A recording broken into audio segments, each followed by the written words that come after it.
اعوذ باللہ من الشیطان الرجیم بسم اللہ الرحمن الرحیم رب اشرح لی صدری ویسر لی امری واحلل عقدۃ من لسانی یفقہوا قولی رب یسر ولا تعسر وتمم بالخیر۔ انشاءاللہ آج ہم کریں گے سورہ کہف کی آیات 40 سے لے کر 47 تک ہم لوگ کریں گے، اور اس کو سب سے پہلے ہم نے جو لاسٹ جہاں پہ ختم کیا تھا اس کا تھوڑا سا ریکیپ کریں گے کیونکہ وہ امپورٹنٹ آیت تھی، اور ہم نے جو پڑھا تھا لاسٹ آیت کے اندر تو اس میں جو امپورٹنٹ چیز تھی وہ کیا بات کی جا رہی تھی کہ وہ آدمی دوسرے کو سمجھانے کی کوشش کر رہا تھا کہ بجائے اس کے کہ تم غرور کرو اپنی چیزوں پہ کہ میرے پاس یہ بھی ہے، میرے پاس یہ بھی ہے، ان چیزوں پر تکبر کرنے کی بجائے تمہیں چاہیے تھا کہ تم جیسے ہی داخل ہوتے اپنے باغ میں تو تم یہ کہتے کہ یہ سارا کچھ اللہ کی طرف سے ہے، یہ اللہ کا دیا ہے، تمہیں ماشاء اللہ کہنا چاہیے تھا اس وقت۔ تو یعنی کہ آپ بجائے اپنے آپ میں شیخی بگاڑنے، شو آف کرنے کی بجائے، ایک دوسرے سے اپنے آپ کو سپیریئر دوسرے کو انفیریئر کرنے کی بجائے اللہ کا شکر ادا کرتے ہوئے اپنے باغ میں داخل ہوتے اور کہتے کہ یہ سب کچھ اللہ کی دین ہے، مگر تم نے اپنی برتری بیان کرنی شروع کر دی اس پہ۔ یعنی کہ یہ بندہ جو غریب والا بندہ تھا نا، یہ دوسرے کو کہہ رہا تھا کہ تم نے اپنی برتری بیان کرنی شروع کر دی۔ تو اگر تمہارے خیال میں کہ میں مال اولاد ان چیزوں میں تم سے کم ہوں تو کیا پتہ اللہ تعالیٰ مجھے تم سے زیادہ مال دے دے اور اللہ تعالیٰ مجھے اس سے بہتر عطا کر دے، اور ہو سکتا ہے کہ تمہارا مال یہ جو کچھ بھی ہے اللہ تعالیٰ اس کو چھین بھی سکتا ہے کیونکہ اللہ کی طرف سے ہے یہ سارا کچھ۔ تو جو ورڈ ہم نے یہاں پر دیکھا تھا کہ کیا ہمیں کہنا چاہیے، جو لیسن ہم اپنی اس سورہ سے یا اس آیت سے ہم لوگ لیتے ہیں کہ جب ہمارے پاس بھی کوئی نعمت آئے تو کوئی بھی اچھی چیز آپ دیکھیں بچوں میں یا کوئی بھی چیز جو آپ کو اچھی لگے تو اسی وقت ہم نے کیا کہنا ہے؟ ماشاء اللہ لا قوت الا باللہ۔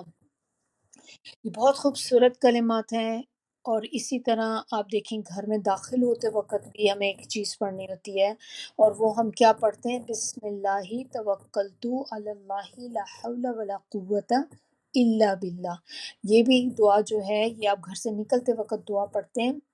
تو جب یہ دعا پڑھ کے نکلتے ہیں تو اللہ تعالیٰ آپ کی حفاظت فرماتے ہیں ہر بری چیز سے، اور آپ کے لیے اللہ تعالیٰ کافی ہو جاتے ہیں۔ میں آپ کو یہ بتا رہی تھی کہ یہ بہت خوبصورت کلمات ہیں، گھر میں داخل ہوتے وقت بھی آپ یہ پڑھیں، کیونکہ دیکھیں انسان جب بھی گھر میں داخل ہوتا ہے انسان کو اچھی فیلنگ آتی ہیں۔ آپ کا گھر اللہ تعالیٰ نے آپ کو ایک چھت دی ہے رہنے کے لیے، تو اسی وقت ماشاء اللہ کہنا چاہیے گھر میں داخل ہوتے وقت بھی۔ یہ کہنا جو ہے انسان کے اندر سے غرور کو ختم کرتا ہے۔ پھر اس کے پڑھنے سے آپ دیکھیں کہ نظر نہیں لگتی انسان کی اس چیز کو۔ نظر صرف ضروری نہیں ہے کہ آپ کو لوگوں کی ہی لگتی ہے، نظر آپ کی خود کی بھی لگ جاتی ہے، اور یہ ہم نے بہت دفعہ ایکسپیرینس کیا ہوا ہے کہ دیکھیں بعض اوقات چھوٹے بچے ہوتے ہیں، بچے کو سب سے زیادہ نظر کس کی لگتی ہے؟ اپنے ماں باپ کی ہی لگتی ہے،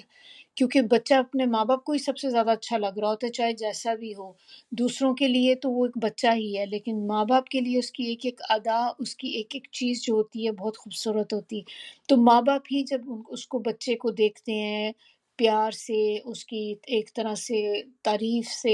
اس کو جب دیکھتے ہیں، تو بعض اوقات آپ نے پھر دیکھیں اس کے بعد بچے رونا شروع کر دیتے ہیں، ساری ساری رات روتے رہتے ہیں، میں سمجھ نہیں آ رہی تھی کہ کیا ہوا ہے نا، بچہ روئے ہی جا رہا ہے بس۔ تو سم ٹائم یہ ہوتا ہے کہ نظر بھی لگ جاتی ہے،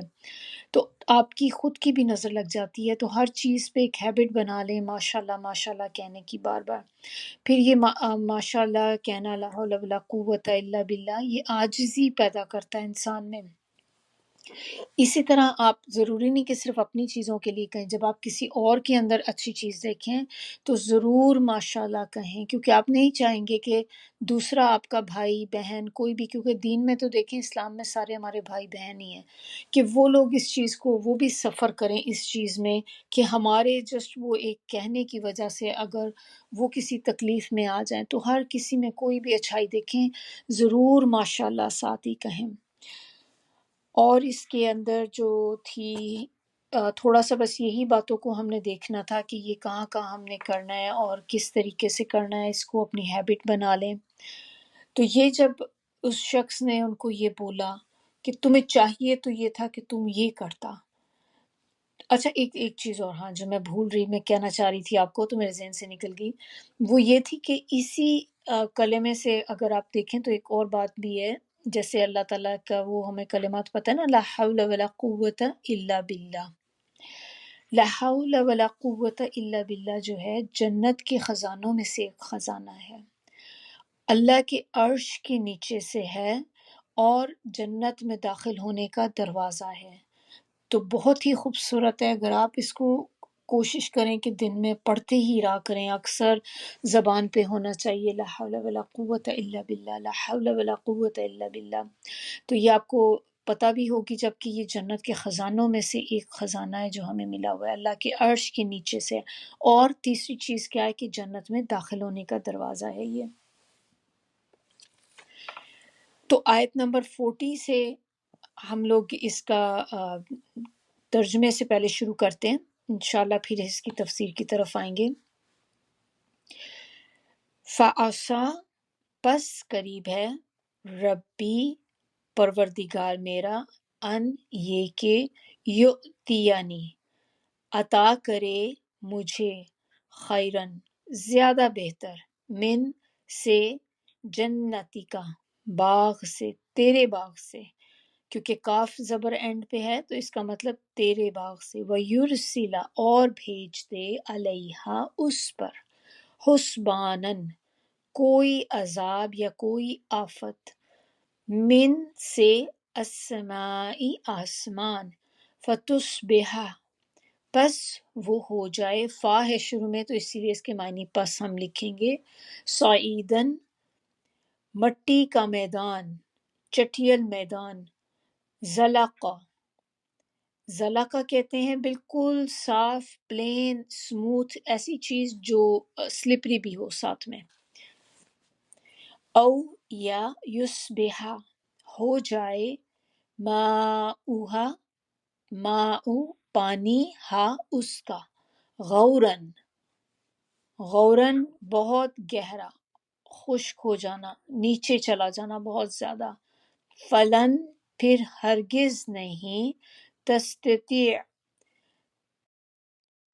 تم کر سکو گے، استطاعت سے ہے کہ تم استطاعت رکھو گے، تم کر سکو گے، لہو اس کو، طلبا ڈھونڈ کر بھی، وَأُحِیطَ اور احیط وہی جو ہم نے دیکھا تھا کہ گھیرتے ہیں نا محیط، اور ابھی کل بھی ہم نے اپنے اس میں لیسن میں پڑھا تھا یہ ورڈ، تو احیطہ گھیر لیا گیا، بثمرہ اس کے پھل کو، ہا ہے اینڈ پہ تو وہ ضمیر ہے تو جس کے معنی بھی ساتھ، ثمر پھل ہی اس کے، فَأَصْبَحَ پس وہ ہو گیا، یقلب الٹتا پلٹتا، یا آپ کہہ لیں کہ دل بھی ہوتے ہیں نا، دل بھی دیکھیں انسان کا دل ہوتا ہے، الٹ پلٹ کرتا رہتا ہے، کبھی اس چیز کی خواہش ہوتی ہے کبھی اس چیز کی خواہش ہوتی ہے، ایک ہی طرح کی فیلنگ ہمیشہ آپ کے دل میں نہیں رہتی، تو اسی سے یہ ورڈ پھر آتا ہے کہ الٹنا پلٹنا۔ کفیہ کفیہ کف کہتے ہیں ہاتھ کو، اور کفی یہاں پہ دو ہاتھوں کی، دونوں ہتھیلیوں کی بات آ رہی ہے، ہی اپنی،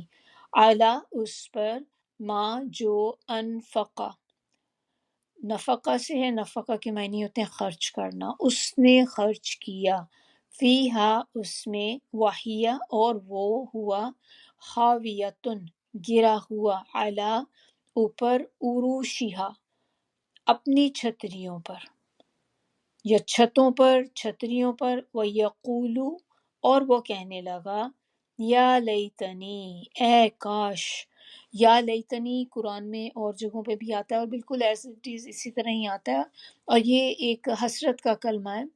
تو اس میں جب بھی آتا ہے تو ایک حسرت ہوتی ہے، افسوس ہوتا ہے، تو اس کو ہم اسی لیے پھر اس طرح سے لکھتے ہیں اے کاش، تو جب بھی آئے گا آپ یہی معنی اس کے لکھیں گے، لم نہیں، اشرک میں شریک کرتا، بھی ربی ساتھ اپنے رب کے، احدا کسی کو بھی، و اور لم نہیں، تکن ہو یا ہوئی، لہو لیے اس کے، فیاتن کوئی جماعت، ینصرونہ کہ وہ مدد کرتے اس کی، من دون اللہ سوائے اللہ کے، وما اور نہ ہی کانا تھا، منتصرا خود بدلہ لینے والا، نصرہ سے ہے، نصر کا معنی ہوتا ہے مدد، سو منتصرہ خود بدلہ لینے والا۔ ہنالکا یہاں، اسی جگہ، الولایت ولایت سے ہے، ولایت یعنی کہ کیا ہوتا ہے، جیسے ملک، بادشاہت، تو حکم چلانا یا اختیار، للہ اللہ کے لیے، الحق برحق ہے، ہوا وہی، خیرن بہت بہتر ہے، ثواباً ثواب دینے میں، وخیرن اور بہت بہتر ہے، عقبہ بدلہ دینے میں یا انجام کے اعتبار سے۔ وَاضْرِبْ اور بیان کریں، لَہُم لیے ان کے، مسئلہ مثال، الحیات الدنیا الحیات دنیا، حیات کہتے ہیں زندگی، الدنیا دنیا کی، کما جیسے کہ پانی، کا ہے کاف زبر شروع میں تو اس کا مطلب ہوتا ہے مانند یا جیسے کہ، مثال یہ آپ کو کسی چیز کمپیریزن کے لیے آتا ہے کہ مانند پانی، انزلناہ ہم نے برسایا اس کو یا ہم نے نازل کیا اس کو،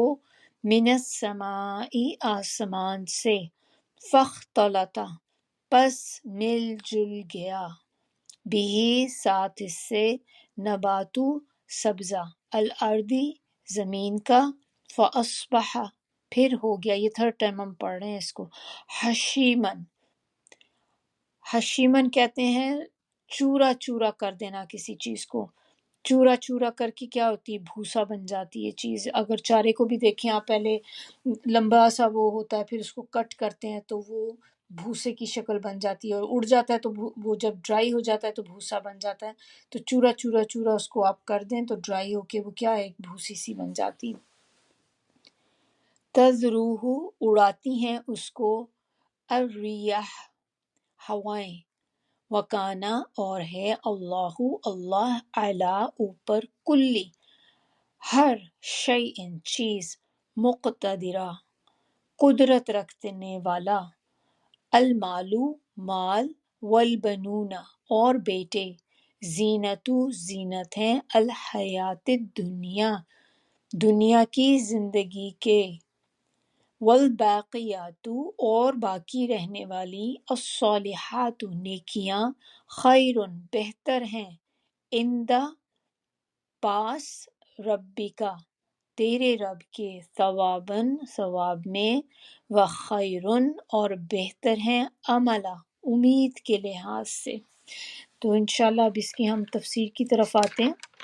بسم اللہ الرحمن الرحیم، رب اشرح لی صدری ویسر لی امری واحلل عقدۃ من لسانی یفقہوا قولی۔ تو اب یہاں سے جو آیت نمبر 40 شروع ہو رہی ہے، تو اس میں جو دوسرا غریب دوست تھا وہ اپنے امیر بندے سے کہتا ہے کہ دیکھو قریب ہے، ہو سکتا ہے کہ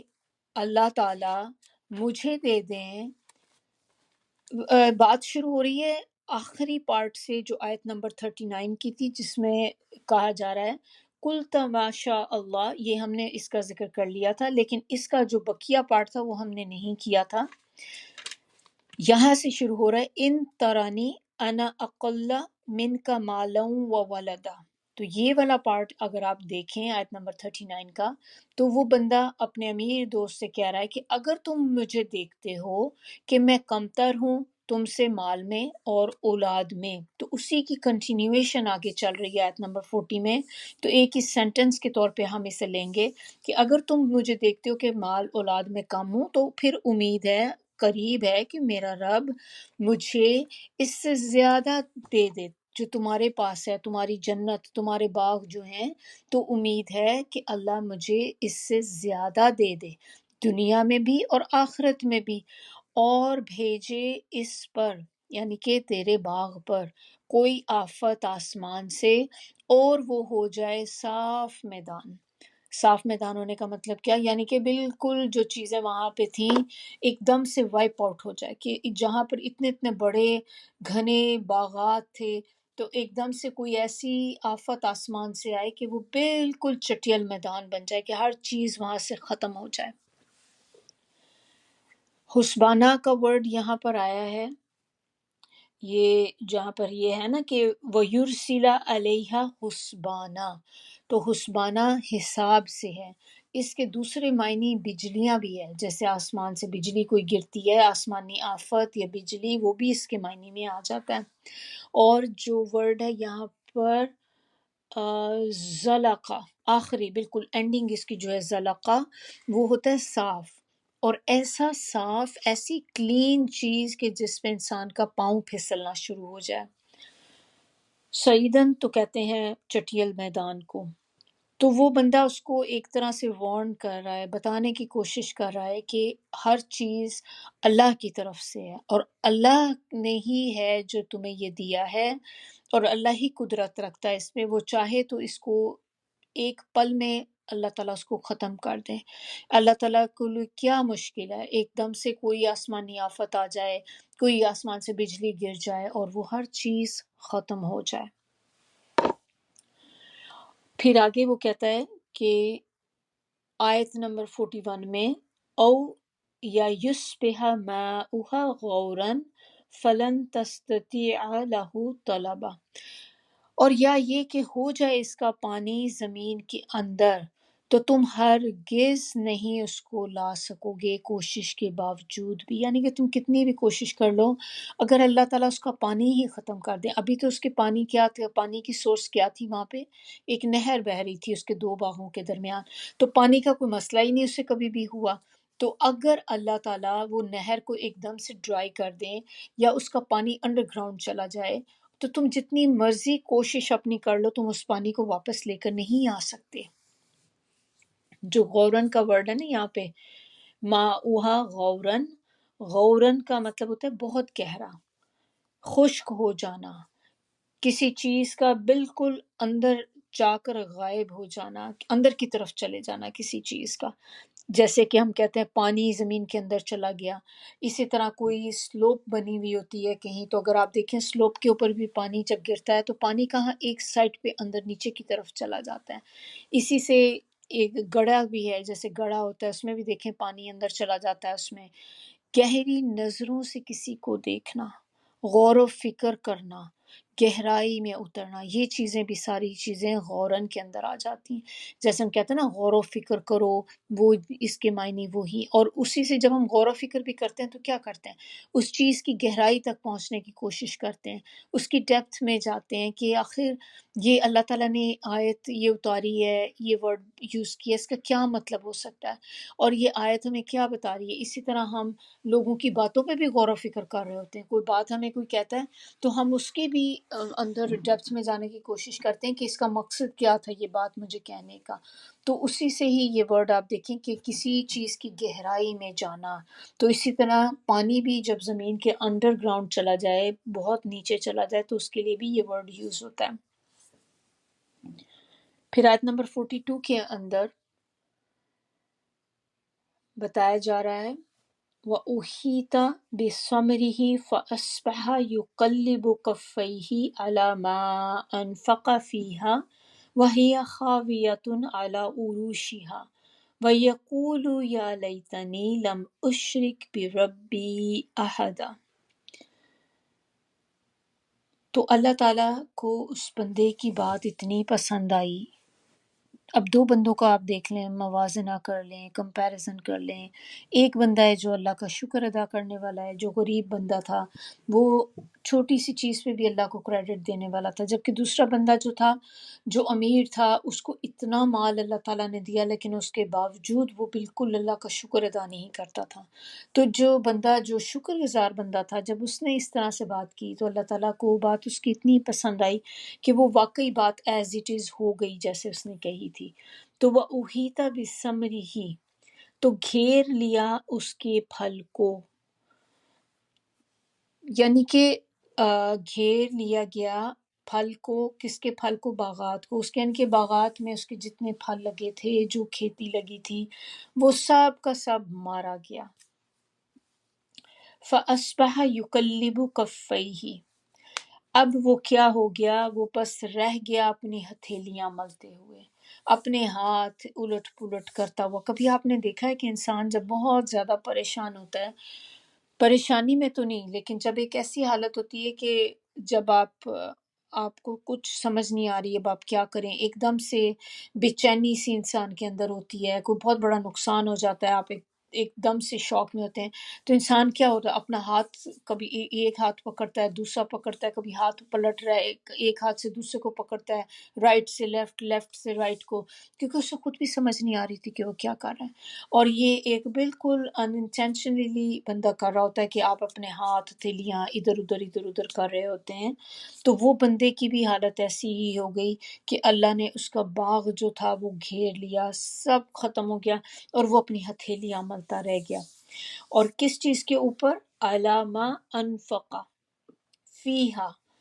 اس چیز پر کہ جو اس نے خرچ کیا۔ تو پہلی چیز کیا انسان کے ذہن میں آتی، جب بھی آپ کو نقصان ہوتا ہے، کوئی چیز بڑا لاس ہو جاتا ہے، تو آپ کے ذہن میں پہلی چیز آتی کہ میں نے تو اپنی ساری جمع پونجی اس پہ لگا دی، میں نے تو سارا مال اس پہ لگا دیا اور میرا یہ پورا کا پورا مال ڈوب گیا۔ تو اسی طرح اس بندے کو بھی اپنا یہی آ رہا تھا کہ میں نے تو اس پہ بہت خرچ کیا تھا، اس باغات پہ، یہ 2 باغ جو تھے ان پہ تو میں نے بہت خرچ کیا تھا۔ تو یہ جو ورڈ یہاں پر آ رہا ہے نا انفقہ، یہ خرچ کرنا صرف مال کا ہی خرچ کرنا نہیں آتا، اس میں اس میں بہت سی چیزیں اور بھی آتی ہیں، جیسے ایک تو پیسہ ہی ہے جو ہم مال لگاتے ہیں، دوسری چیز آپ کی محنت، پھر اس میں آپ کے ٹیلنٹس ہیں، کوئی بھی ٹیلنٹ جو آپ نے اس میں یوز کیا، آپ نے اپنی اسکل یوز کی، پھر آپ نے اپنی پلاننگ کی۔ ظاہر ہے ہم کوئی بھی اتنا بڑا کام پلاننگ کے بغیر تو نہیں کرتے، جیسے ہم ویکیشن پہ بھی جانا ہوتا ہے تو ہم پہلے سے ساری پلاننگ کر کے جاتے ہیں، کتنے دن کے لیے جا رہے ہیں، کون سی ایئر لائن پہ جا رہے ہیں، کہاں پہ اسٹے کرنا ہے، کیا کرنا ہے وہاں پہ، کون کون سی جگہیں دیکھنی ہے۔ تو انسان کی یہ ساری پلاننگ، پھر اس پہ پیسہ لگتا ہے، پھر اس میں آپ کی سکلز یوز ہوتی ہیں، تو یہ سارا کچھ انفقہ کے اندر آ جاتا ہے۔ تو وہ بندے کو اس وقت پھر اپنا خیال آنا شروع ہو گیا کہ میں نے تو اپنا پورا پیسہ، اپنے اتنے سالوں کی محنت جو تھی میں نے اس کے اوپر لگائی ہوئی تھی۔ اب وہ جب لگا کے یہ سوچ رہا تھا تو وہی خاویتن، تو وہ کیا اس نے آگے سے کیا ہوا، خاویہ خاویہ کا مطلب تھا گر جانا، تو گرا ہوا اعلی عروشیہا، اپنی چھتریوں پر۔ یہ جو چیزیں چھتریوں پر اپنی گریں وہ کیا گری تھیں؟ جیسے آپ دیکھیں کہ چھتریاں یا کوئی ایسی چیزیں جن کے یہ عروشیہ کا آپ کو مطلب بتا دیتی ہوں کہ عروشیہ کہتے ہیں کس کو ہے۔ یہ نا ایسی چیزیں ہوتی ہیں جیسے کہ چھت ہو گئی، یا دیواروں کے اوپر بھی آپ دیکھیں کہ کبھی وہ ایک لیٹس کی طرح کی ایک ہوتی ہے فینس، وہ ہوتی ہیں، یا پھر ایک اور بھی جو ہوتے ہیں نا جن پہ لوگوں نے دیکھے پلانٹس لگائے ہوئے ہوتے ہیں، بیلیں چڑھانے کے لیے جو چیزیں استعمال ہوتی ہیں، وہ ساری چیزیں عروشیہ کے اندر آ جاتی ہیں۔ تو اسی طرح انگوروں کی بیلیں کبھی آپ دیکھیں، کبھی آپ کو درمیان میں پڑی ہوئی نہیں ملتی۔ انگور بھی جب آپ دیکھیں کسی کے گھروں میں بھی اگر لگے ہیں تو وہ فینس کے ساتھ ساتھ لگائے ہوئے ہوتے ہیں، تو وہ فینس کے ساتھ اس کی بیلیں چلتی ہیں۔ اسی طرح آپ دیکھیں کہ ٹمیٹوز بھی لگاتے ہیں جو، تو ان کے بھی ساتھ آپ کو سائڈ پہ وہ رکھنی پڑتی ہیں، وہ وائر کی جو بنے ہوئے ہوتے ہیں اس کو کیج سے، اور جس سے آپ ان کو اوپر چڑھاتے ہیں، ورنہ کیا ہوتا ہے کہ وہ زمین پہ گرنی شروع ہو جاتی ہیں، تو اس کو آپ سپورٹ چاہیے ہوتی ہے۔ تو اس طرح سے جو اس کے، ہم نے تو دیکھا تھا لاسٹ ٹائم کہ اس کے باغ جو تھے انگوروں کے باغ تھے، اور اس کے جو سائڈوں پہ چاروں طرف باغ کے جو کھجور کے درخت تھے لگے ہوئے تھے۔ تو جب یہ انگور کے بھی، کیونکہ چھتریاں ہی جب گر گئیں جن کے اوپر انگوروں کی بیلیں تھی، تو انگور بھی گر گئے، ان کی چھتریاں بھی گر گئیں ساری کی ساری۔ اور جب یہ سارا کچھ اس نے بندے نے دیکھا تو پھر کیا ہو گیا، وہ بندہ افسوس کرنے لگ گیا۔ وَيَقُولُ يَا لَيْتَنِي، اے کاش، کہنے لگا اے کاش۔ ہم بھی کہتے ہیں نا کبھی افسوس ہوتا ہے، کبھی ہمیں اپنے ماضی میں کوئی چیز ہم سے غلطی ہو جائے،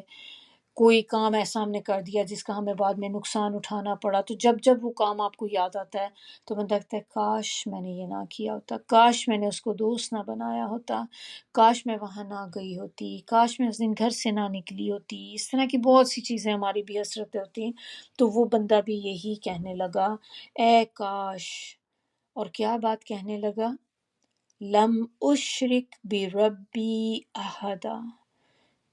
نہ میں نے شریک ٹھہرایا ہوتا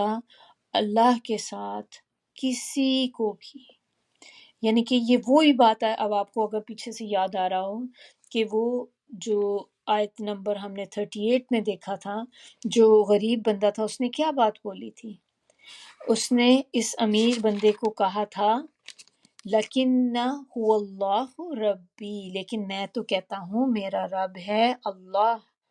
ولا اشرک بربی احدا، بالکل وہی بات جو اب اس نے بولی، لم اشرک بربی احدا، اور اس بندے نے کیا بولا تھا؟ ولا اشرک بربی احدا،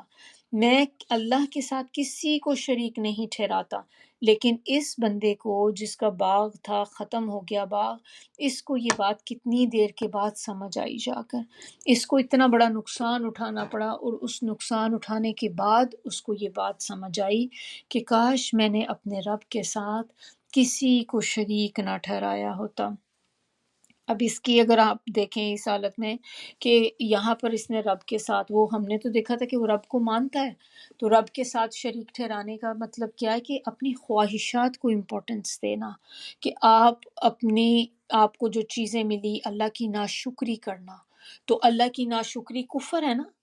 اور آپ مانتے ہی نہیں کہ جو چیزیں مجھے ملی اللہ کی طرف سے ملی ہیں، آپ اس میں کہیں نہ کہیں آپ کے اندر یہ چیز آ جاتی ہے کہ یہ میری محنت کا نتیجہ ہے، میری محنت کا پھل ہے، میں نے اپنی محنت کی تھی تو مجھے اتنا آگے رزلٹ ملا دیکھنے کو، میں نے اتنی محنت کی تھی تو ظاہر ہے میں نے فرسٹ تو آنا ہی تھا، میرا اے تو آنے ہی تھے، میں نے اتنی محنت کی تھی، مجھے اچھی یونیورسٹی میں تو ایڈمیشن ملنا ہی تھا، اور میرا اتنا کاروبار تو اچھا ہونا ہی تھا کیونکہ میں نے دن رات کی محنت کی ہے۔ ہم کہتے ہیں، ہم سب کہتے ہیں ایسی چیزیں، تو اللہ تعالی ہم سب کو محفوظ رکھے کہ اس طرح کی چیزوں کو اوائڈ کرنا چاہیے۔ ہر وقت یہ چیز ذہن میں رکھنی چاہیے کہ یہ جو کچھ بھی ہے یہ اللہ کی طرف سے اور اللہ کی دین ہے۔ پھر اسی طرح ہم یہ بندہ جو تھا اور کس چیز کو، جیسے اس کو بہت غرور تھا اپنے مال پر اور اپنے نفری پر، کہ میرے ساتھ تو ایک بہت بڑا جتھا ہے، میرے ساتھ ایک گروپ ہے، پورا میرے دوستوں کا گروپ ہے، میرے رشتہ داروں کا گروپ ہے، تو پھر مجھے کس چیز کی فکر ہے کہ جب بھی کبھی مجھے ضرورت پڑی تو میرے ساتھ تو اتنے لوگ ہیں، تو کوئی نہ کوئی میری مدد کرے گا، کوئی نہ کوئی میری ہیلپ کرے گا۔ تو I have lot of people, اور انسانوں میں بھی ہوتی ہے، ہم لوگوں میں بھی ہوتی ہے یہ چیز کہ جب مال آ جاتا ہے اور پھر آپ کی بہت ساری دوستیں ہوتی ہیں جو آپ کی ایک طرح سے چاپلوسی کرتی پھرتی ہیں آپ کے پیچھے پیچھے، کیونکہ پیسے میں بڑی ایک طرح سے طاقت اس لحاظ سے ہوتی ہے کہ لوگ اس کو بہت زیادہ پرائرٹی دیتے ہیں، تو ہم جب دیکھتے ہیں کسی کے پاس بہت پیسہ ہے تو لوگ ان کے ارد گرد جمع ہونا شروع ہو جاتے ہیں، تو کوشش کرتے ہیں کہ ہم بھی ان سے دوستی رکھیں، میل جول رکھیں، اس میں فخر محسوس کرتے ہیں۔ تو یہ چیز جو بندہ امیر ہوتا ہے، جس سے لوگ کوشش کرتے ہیں دوستی کرنے کی، اس کے اندر غرور پیدا کر دیتی ہے، اور وہ اپنے آپ کو ایک بہت ہی بڑی چیز سمجھنا شروع ہو جاتا ہے کہ میں تو، میرے میں ایسی کوئی چیز ہے کہ سب میرے پیچھے پیچھے پیچھے پیچھے آتے ہیں۔ اس کو اس وقت احساس نہیں ہو رہا تھا کہ یہ چیز میرے سے کسی وقت چھن بھی سکتی ہے، جبکہ ہم نے بہت ساری مثالیں اپنی زندگی میں ایسی دیکھی ہیں، دیکھی ہوں گی، کہ جہاں پر ہم نے دیکھا یا ہمیں پتہ چلا کہ لوگوں کے اتنے اتنے بڑے کاروبار تھے، یا اتنی بہت زبردست قسم کی پوسٹ پر تھے، جاب پر تھے، اور کیسے ایک دم سے جاب ختم ہو گئی یا ان کا کاروبار جو تھا کلیپس ہو گیا، اور وہ بالکل اتنے امیر سے فقیر ہو گئے۔ اور یہ ایسا نہیں کہ کبھی ہم نے ایسا دیکھا نہ ہو، اور کم از کم نہیں دیکھا تو سنی تو بہت سی چیزیں ہم نے ایسی سنی ہوں گی، لیکن اس بندے کو جا کر کتنی دیر بعد عقل آئی اس چیز کی، یہ سب نقصان اٹھانے کے بعد اس کو اس چیز کا احساس ہوا کہ میں نے اپنے رب کے ساتھ کسی کو شریک نہ ٹھہراتا تو اچھا ہوتا۔ لیکن اب اس کا جو افسوس کرنا ہے اور اس بات کا اقرار کرنا، کیا یہ اس کو فائدہ دے گا؟ دنیا میں تو نہیں دے گا، کم از کم ہو سکتا ہے آخرت میں فائدہ ہو اس چیز کا اسے، اور اگر اب وہ اپنی بات پر قائم رہتا ہے تو آخرت میں تو فائدہ ہو سکتا ہے، لیکن دنیا میں تو اب کوئی نہیں، کیونکہ جو کھیت تھا وہ تو چلا گیا، جو اس کا اب ایسے ہی کہہ لیں کہ یہ بندہ آسمان سے زمین پر گر گیا، ہر چیز اس کی بالکل ختم ہو گئی۔ اللہ تعالیٰ نے یہاں پہ ہمیں کیا بتایا تھا کہ وہ اوہیت بثمرہ، کہ اس کا پورا پھل جو تھا گھیر لیا گیا، ختم کر دیا گیا، تباہ کر دیا گیا۔ پھل مین ہم نے لاسٹ ٹائم اس کو پڑھا تھا کہ یعنی کہ سارا کا سارا اس کا جو پروفٹ تھا، ساری انکم تھی، جو بھی اس کی محنت کا نتیجہ تھا، ہر چیز اس کی ختم ہو گئی۔ اب اسی سے دیکھیں ایک بات کہ ہمیں بھی اپنا جائزہ لینا چاہیے کہ ہم اس کلمے پر بلیو کرتے ہیں دل سے، کہ ہم تو نہیں کہیں اللہ کے آگے کسی کو شریک ٹھہراتے اللہ کے ساتھ، ایسا تو نہیں ہے کہ ہماری یہ خواہشات ہمیں اللہ کے راستے میں لے آتی ہیں، کہ ہم اللہ کی نافرمانی پہ اتر آتے ہیں، کیونکہ اپنی خواہشات کی پیروی کرنا جو ہے وہ بھی اللہ کے ساتھ شریک ٹھہرانا ہے، کہ آپ اپنی خواہشات کو اللہ کے حکموں سے اوپر کر دیتے ہیں۔ اسی طرح آپ دیکھیں کہ جب نماز کا وقت ہوتا ہے اور ہم نے اذان سنتے بھی ہیں، ہمیں پتہ ہے کہ کال آئی ہے، ہمیں نماز کی کال ہے، لیکن ہم اس کے باوجود اپنا جو کام کر رہے ہوتے ہیں اس کو کرتے جاتے ہیں کہ کوئی بات نہیں، کر لوں گی، ابھی تو بہت وقت ہے، آپ اس کو فور نو ریزن ڈیلے کرتے جاتے ہیں۔ تو جب آپ ڈیلے کر رہے ہوتے ہیں تو آپ اللہ کے اوپر اس چیز کو پرائرٹی دے رہے ہیں جو کام آپ کر رہے ہیں اس وقت۔ مثال کے طور پہ جیسے آپ فرض کریں گھر کا کام کر رہی ہیں، آپ کوئی ٹی وی واچ کر رہی ہیں اور پروگرام دیکھ رہی ہیں، یا آپ کھانا بنا رہی ہیں، کوئی بھی ایسی چیز، کسی سے فون پہ آپ بات کر رہے ہیں اور آپ بات کرتے ہی چلے جا رہے ہیں یہاں تک کہ آپ کے ٹائم ختم ہونے کے قریب آ گیا، تو آپ نے کیا کیا ہے؟ آپ نے دیکھیں اس وقت نماز کے اوپر پرائرٹی دی ہے اس چیز کو جو آپ کر رہے ہیں، جبکہ ہمیں نبی صلی اللہ علیہ وسلم کے بارے میں کیا پتہ چلتا ہے؟ کہتے ہیں کہ نبی صلی اللہ علیہ وسلم آتے تھے، لوگوں کے ساتھ بیٹھتے تھے، ہنسی مذاق کرتے تھے، باتیں کرتے تھے، ان کی یہ جو ازواج مطہرات نبی صلی اللہ علیہ وسلم کی جو بیویاں ہیں وہ یہ کہا کرتی تھیں کہ نبی صلی اللہ علیہ وسلم ہم سب کے پاس آتے تھے، ہمارے ساتھ شام کا وقت گزارتے تھے، بیٹھے ہوتے تھے، ہم سب اکٹھے ہی ہوتے تھے، لیکن جیسے ہی اذان ہوتی تھی نبی صلی اللہ علیہ وسلم ایک دم سے ایسے ہو جاتے تھے کہ جیسے کوئی اجنبی ہو گئے، اور اسی وقت اٹھ کر نماز کے لیے چل پڑتے، یعنی کہ بالکل ویٹ بھی نہیں کرتے تھے۔ ہم تو کہتے ہیں نا چلو پہلے ہی کام کر رہی ہوں، اس کو پہلے ختم کر لوں پھر جاتی ہوں، جو چیز میں نے ہاتھ ڈالا ہوا ہے پہلے اس کو ڈن کر لوں پھر جاتی ہوں۔ تو نبی صلی اللہ علیہ وسلم انہی لوگوں میں جہاں بیٹھے ہیں کہ ہر بندہ اپنے اندر یہ سوچتا تھا کہ شاید نبی صلی اللہ علیہ وسلم سب سے زیادہ دنیا میں مجھ سے لو کرتے ہیں، اور ہر بندے کی فیلنگ یہی ہوتی تھی۔ وہ لوگ کہتے ہیں کہ نبی صلی اللہ علیہ وسلم ایک دم سے اجنبی ہو جاتے تھے، اجنبی مین لوگوں کے لیے، اور بس اللہ کی کال آ گئی فوری اسی وقت اٹھ کے چل پڑتے تھے۔ تو ہمیں بھی یہی دیکھنا ہے کہ یہ نہ ہو کہ ہماری زندگی کا وقت نکل جائے اور مرنے کا ٹائم آ جائے، اللہ رحم کرے، اور اس وقت ہمیں احساس ہو کہ کاش میں اللہ کے ساتھ کسی کو شریک نہ ٹھہراتا۔ کیونکہ یہاں سے تو ہمیں دیکھیں یہی پتہ چل رہا ہے نا کہ آپ نے ایک وقت آئے گا جب انسان کو ہوتا ہے احساس، اور یہ ہر بندے کو احساس اس چیز کا ہو جاتا ہے، جب اس موت کا وقت آتا ہے، موت کے فرشتے اپنی آنکھوں کے سامنے دیکھتا ہے تو اس کو یہی چیز کا احساس اس وقت ہوتا ہے کہ کاش میں نے اپنی زندگی بہتر طریقے سے گزار لی ہوتی۔ اب اس میں جو اگلی آیت ہے، وَلَمْ تَكُنْ، اور نہ ہوئی، لَهُ فِيَةٌ، کوئی جماعت، کیونکہ اسے جماعت پہ ہی اپنے گھمنڈ تھا نا، ایک مال پہ گھمنڈ تھا، پھر ایک اس کو اپنی نفری پر گھمنڈ تھا کہ میرے ساتھ اتنا بڑا ایک گروپ آف پیپل ہے، میرے تو بہت زیادہ لوگ ہیں جو مجھے پسند کرتے ہیں، مجھے ایڈمائر کرتے ہیں، ینصرونہ، کہ وہ اس کی مدد کرتے، من دون اللہ، سوائے اللہ کے، وما کانا منتصرا، اور نہ ہی وہ خود بدلہ لینے والا۔ یعنی کہ کیا، اب اس کا آپ دیکھیں تو کیا ہمیں بات پتہ چلتی ہے نہ تھا اس کا کوئی گروہ جس پر وہ فخر کرتا تھا، جن پر وہ تکیہ کرتا تھا، جن پہ وہ ایک طرح سے بلیو کرتا تھا کہ کبھی میرے پہ کوئی مشکل وقت آیا تو یہ میرے اتنے سارے ساتھی ہیں، میری مدد کریں گے، کسی بھی طرح سے مجھے اس سے نکالنے کی کوشش کریں گے۔ لیکن اب اس نے کیا دیکھ لیا کہ جب اس کا باغ تباہ ہونے پہ آیا تو جن جن چیزوں پر وہ تکیہ کرتا تھا کوئی چیز اس کی مددگار ثابت نہیں ہوئی، نہ اس کا مال اس کے کام آیا، نہ اس کا کوئی دوست اس کے کام آیا۔ اتنا بڑا گروہ اس کا جو تھا اس کے ساتھ، سوائے اللہ کے کوئی اس کے کام نہیں آیا۔ تو ایک جو اگر کوئی بندے کو کام کر سکتا ہے، آ سکتا ہے، تو کون ہے؟ اللہ کی ذات ہے۔ اگر اللہ تعالیٰ کسی کو نقصان کا ارادہ کر لیں، پھر دنیا کی پوری طاقت مل کے بھی، سارے لوگ مل کے بھی اس بندے کو اس نقصان سے بچا نہیں سکتے۔ اسی طرح اللہ تعالیٰ کسی کی مدد کا ارادہ کر لیں تو پوری دنیا کے لوگ بھی اکٹھے ہو کے اس بندے کے اگینسٹ ہو جائیں، اس بندے کا نقصان نہیں کر سکتے۔ اور نہ تھا وہ بدلہ لینے والا۔ منتصرہ کا ورڈ جو یہاں پہ یوز ہوا ہے، اس کا معنی ہوتے ہیں بدلہ لینے والا، غالب، انتصار سے ہے بیسیکلی۔ اور انتصار کے معنی ہوتے ہیں ظلم سے بچنا، اپنے آپ کو بچانا اور بدلہ لینا، یہ ساری چیزیں انتصار کے اندر آ جاتی ہیں۔ تو یعنی کہ اب یہاں پر وہ بندہ جتنا بھی غصے سے تل ملاتا یا ہاتھ ملتا، افسوس کرتا کہ اس کا ہر چیز اس کے آنکھوں کے سامنے دیکھتے دیکھتے تباہ ہو گئی، لیکن وہ اور کچھ کر نہیں سکتا تھا اس کے علاوہ۔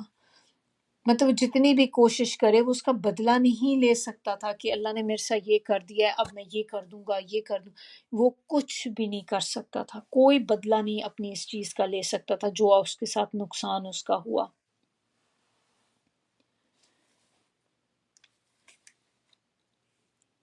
اب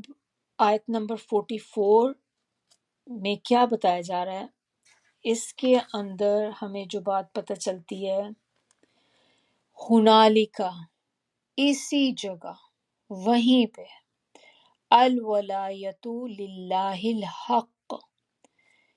یعنی کہ اسی جگہ اسی وقت ثابت ہو گیا کہ حکومت صرف اور صرف اللہ کی ہے۔ ولایت کا میں نے آپ کو بتایا تھا نا، جیسے یہ ورڈ ہے ولایت سے ہی آپ کہہ لیں، یہ ولایت بھی اسی سے ہی نکلتا ہے۔ اس کے معنی ہوتے ہیں نصرت، مدد، کارسازی، اختیار، حکومت، حکم چلانا، حاکم مقرر ہونا، یہ سارے معنی ولایت کے اندر آ جاتے ہیں۔ تو یہاں سے ثابت ہو گیا کہ ولایت اللہ کے لیے ہے سچ، اور وہی اچھا ثواب دینے والا ہے اور انجام دینے والا ہے۔ ہوا خیر ثوابا و خیر عقبا، کہ وہی سب سے زیادہ انجام کے اعتبار سے بہتر ہے۔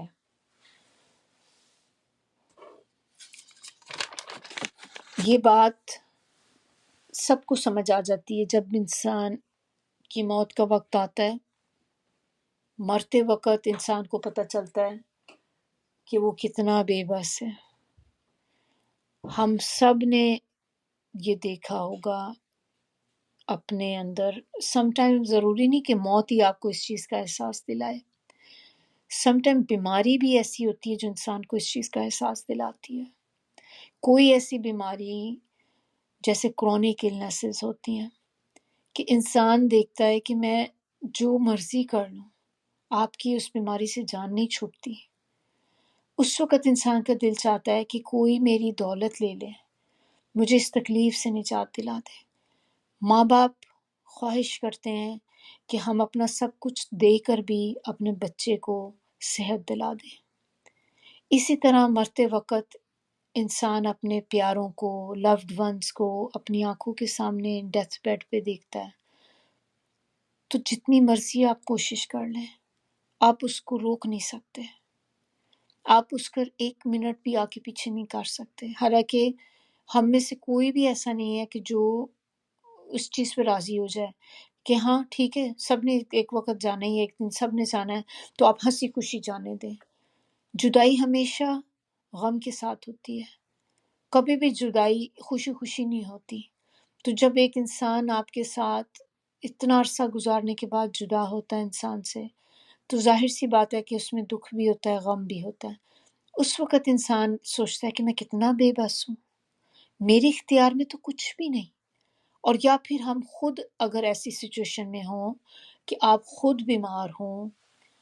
محتاج ہو جائیں لوگوں کے، یا ڈیتھ بیڈ پہ ہوں، تو انسان کون ہے جو خود خواہش کرے گا مرنے کی، سوائے اس کے کہ جو جب لوگ سوسائڈ کرتے ہیں وہ بھی صرف کہنے کی حد تک ہوتی ہے۔ اگر آپ کو کبھی موقع ملے اس کو اس وقت پوچھنے کا جب آلریڈی سوسائڈ کر چکے ہوتے ہیں اور کشمکش میں ہوتے ہیں زندگی موت کی، اس وقت ان سے اگر پوچھا جائے تو وہ بھی کہیں گے کہ ہم واپس آنا چاہتے ہیں لائف میں، کیونکہ وہ کر تو بیٹھتے ہیں، ایموشن ان کے جو ہوتے ہیں ان کے اوپر غالب آ جاتے ہیں، لیکن جیسے ہی ان کی موت ان کا روح نکلنے لگتی ہے جسم سے، تو ان کو بھی اس وقت یہی ہوتا ہے کہ نہیں، کاش ہم نے نہ کیا ہوتا یہ۔ تو انسان کو پتہ چل جاتا ہے اس ٹائم پہ کہ اصل اقتدار کس کے پاس ہے، اصل طاقت کس کے پاس ہے، کون ہے جو ہر چیز پر قادر ہے، اور وہ اللہ کی ذات ہے۔ کوئی بھی انسان اپنے آپ کو آزمائشوں سے، بیماریوں سے، تکلیفوں سے بچا نہیں سکتا۔ اگر کوئی ہمیں بچا سکتا ہے تو اللہ ہے، اللہ تعالیٰ ہیں جو ہمیں ان چیزوں سے نکال سکتے ہیں۔ تو پھر ہمیں کرنا کیا چاہیے؟ جب ہمیں یہ باتیں پتہ چل جاتی ہیں تو ہم نے کیا اس وقت کا ویٹ کرنا ہوتا ہے؟ ہمیں اس ٹائم کا انتظار کرنا ہے کہ جب میرے پر ایسا وقت آئے گا تو میں اللہ سے رجوع کروں گی؟ نہیں، آپ نے اپنے آپ کا جائزہ لیں۔ آپ دیکھیں کہ اگر ہمیں دنیا میں اللہ کوئی چیز دیتا ہے تو ہم بجائے ان چیزوں کو خود کریڈٹ لینے کے، ان پر اکڑنے کے، اور اللہ تعالیٰ کی نافرمانی کرنے لگ جائیں، ہم اکڑنا شروع کر دیں، غرور میں آ جائیں، ہم اپنی ہو جائے کہ it's me, I did it. یہ چیز جب آپ پہ غالب آ جائے، تو جب یہ چیزیں انسان کے اوپر آتی ہیں تو اس کا آگے کیا رزلٹ ہوتا ہے؟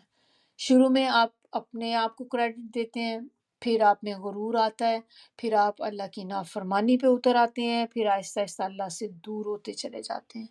جتنا مال انسان کا بڑھتا چلا جاتا ہے اتنا ہی انسان اللہ سے دور ہوتا جاتا ہے۔ مال، اولاد اور لوگوں کی کمپنی، یہ جو نفری کی بات ہم نے پیچھے بھی کی تھی، انسان کے لیے فتنہ ہے، جن کے پیچھے لگ کر انسان اللہ کی نافرمانی کرنے لگ جاتا ہے۔ اور جب مصیبت آئے تو آپ دیکھیں کہ ان میں سے کوئی بھی ایسا نہیں جو اٹھ کے آپ کی مدد کر سکے۔ اب انسان کیسے اولاد کی وجہ سے کیسے اللہ کی نافرمانی کرتا ہے کہ بہت سے کام ہم ایسے کرتے ہیں جو ہمارے بچے پسند کرتے ہیں، اور پھر ہم ان کی خوشی کی خاطر اس کام کو کر لیتے ہیں۔ بچوں کو بعض اوقات خوشیاں دینے کے لیے، آسائشیں دینے کے لیے ماں باپ ایسے طریقے اپنا لیتے ہیں جو جائز نہیں ہوتے، اور صرف یہ کہ اپنی اولاد کو خوش کرنے کے لیے۔ پھر اسی طرح اولاد کے اوپر آپ بجائے دین کو پرائرٹی دینے کے اولاد کو پرائرٹی دیتے ہیں، آپ اپنی نمازیں بازو کا چھوڑ دیتے ہیں کہ میرا بچہ میرے ساتھ اس وقت پلے کرنا چاہ رہا ہے، یا بچے نے آپ کو باہر بلایا، ہم باہر چلے جائیں لیکن آپ نماز چھوڑ دیں۔ اللہ کا جو حکم اس کے سامنے آ رہا ہے اس کو پیچھے کر کے آپ اپنے اولاد کا حکم جو ہے وہ چیزوں سے اوپر رکھیں۔ پھر اسی طرح لوگوں کے ساتھ دیکھیں، لوگوں میں پڑھ کے انسان کیسے نافرمانی کرتا ہے اللہ کی۔ ہم کہتے ہیں نا اکثر کہ لوگ کیا کہیں گے، نہیں میں اب پتہ بھی ہے مجھے کہ اس فنکشن کے اندر مکس گیدرنگ ہے، لیکن آپ میں ہمت نہیں ہے، آپ نہیں منع کر سکتے انہیں کہ دیکھیں آپ کے ہاں مکس گیدرنگ ہے، میں نہیں آ سکتی۔ آپ کی پہلی چیز کیا ہوتی ہے کہ وہ کیا کہے گی، لوگ کیا کہیں گے، کیا میں اتنی ایکسٹریم پہ ہو گئی ہوں اب کہ میں نے یہ کرنا ہے، میں نے یہ کرنا ہے۔ تو آپ اسی طرح آپ ان کو ایک طرح سے وہ آپ پر غالب آ جاتے ہیں کہ آپ اللہ کا حکم پیچھے چھوڑ دیتے ہیں اور آپ ان سے ڈر جاتے ہیں۔ اسی طرح آپ کی دوستیں سم ٹائم آپ کو انفلوئنس کرتی ہیں، آپ کو پیئر پریشر ہوتا ہے بچوں پر بہت زیادہ۔ پیئر پریشر بھی کیا ہوتا ہے کہ آپ کے جو سرکل، سوشل سرکل ہے، وہ لوگ آپ پر پریشر ڈالتے ہیں کہ نہیں، اب اکثر ہوتا ہے خاندان میں یا گھر میں کوئی اسکارف نہیں پہنتا لیکن آپ کی کوئی بچی اسکارف لینا شروع ہو گئی، اب اس ایک بچی کی زندگی جیرن ہو جائے گی، ہر بندہ اس کو اٹھتے بیٹھتے، یہ تم نے کیا طریقہ اپنا لیا، تم تو بالکل بھی نہیں اچھی لگتی، بال تمہارے چھپ گئے،